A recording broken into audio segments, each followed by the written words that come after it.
I'm going out for some ice cream. This is ChinnyVision, isn't it?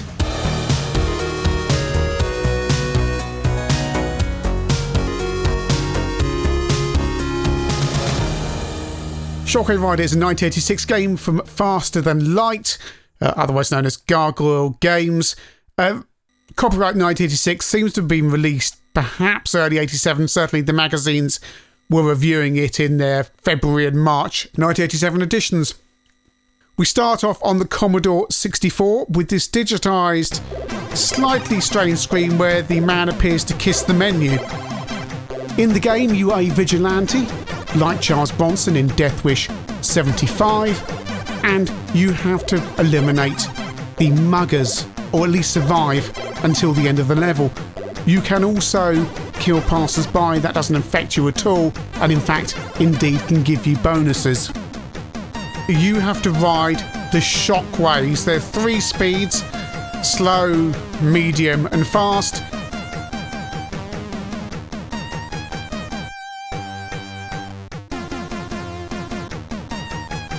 See there, I'm in grey and I can just throw bricks that I've collected at pretty much everyone.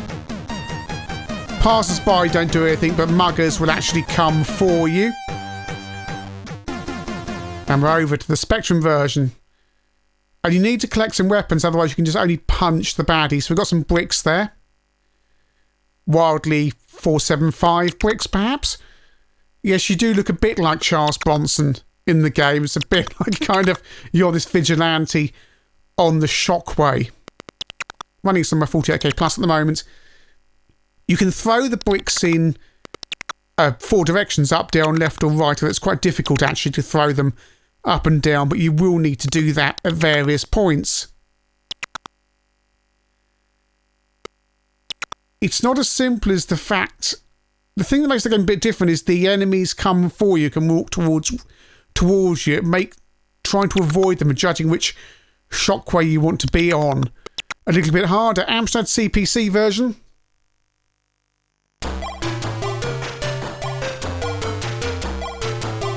There are 8 levels in all, although the game will loop round effectively forever. Graphically a little bit different on the Amstrad. And the thing is about the muggers is they all look a bit like Stato from Fantasy Football, basically.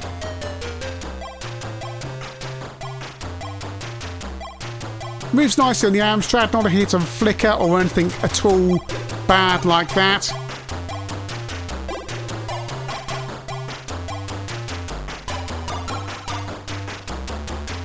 And was level 2 and we've got to collect mail bags as well. As I say, always important to collect a weapon, because otherwise you can only punch people at close range. And you go to level 2 and look, there's blockages on each of the Shockways. And this is how the game ramps up the difficulty. Not only does it get faster, but there are obstructions and other things coming for you. Life is easiest in the slowest lane at the top, because it's slower and you get plenty of warning when people are coming towards you. But on the fastest Shockway at the front, everything's larger and everything happens very quickly. C64 version. On level 2, collecting the mailbags. The barriers on the 64 version look a little bit different, and they're quite difficult to distinguish between those and the things you're supposed to collect. Whereas on the Amstrad, you get the actual large physical barriers. Crash gave the game 67%. They weren't that impressed. They said it was a bit of a step back for Faster Than Light. Of course, Light Force had already been out, and that had kind of blown everyone away on the Spectrum with the multicolour graphics.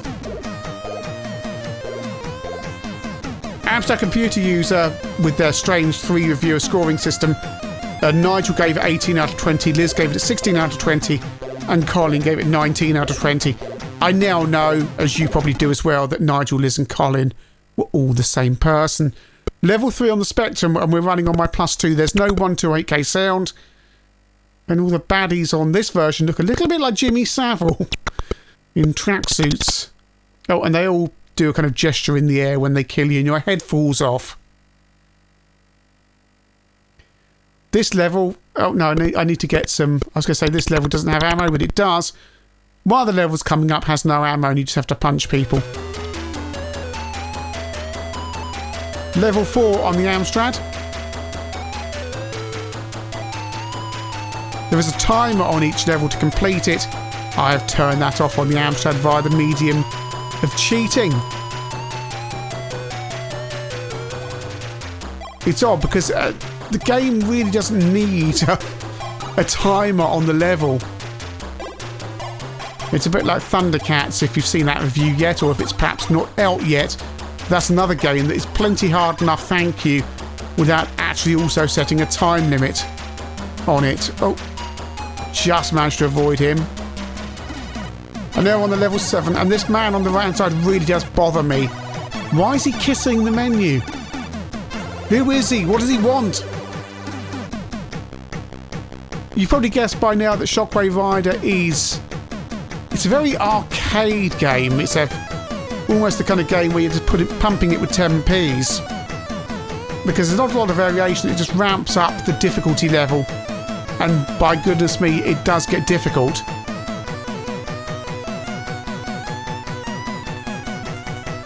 There's no power-ups other than picking up bricks and balls to throw.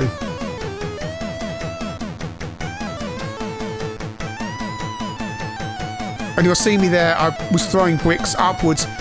It's really hard to hit stuff upwards and downwards. You can throw the bricks, but when you're on the same shockway as the person, you just basically will hit them. Otherwise, it's really, really hard if you're throwing it above or below. The tune on the 64 really drives it along, and on the Amstrad as well. It's a shame there's no Spectrum 128K music.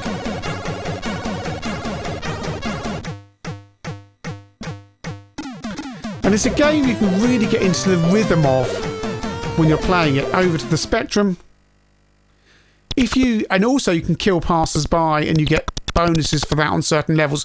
Each level has a bonus. Collect money bags, hit targets with the bricks, or kill a certain amount of passers-by and you'll get extra lives. There's absolutely no... Now we're getting people standing off the shockway throwing bricks at you.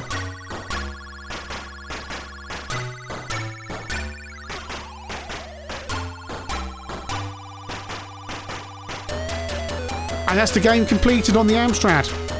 Yes, I have cheated, but it's not particularly long. If you can play this without losing lives, you've got 8 levels of essentially 2 minutes each. So you can work that out. But the difficulty, of course, and it says level 9 now, it's at that level 1. The difficulty, of course, is actually just avoiding not being killed. Game completed on the Spectrum. Also loops round. And on the 64, the weird kissing man is still there.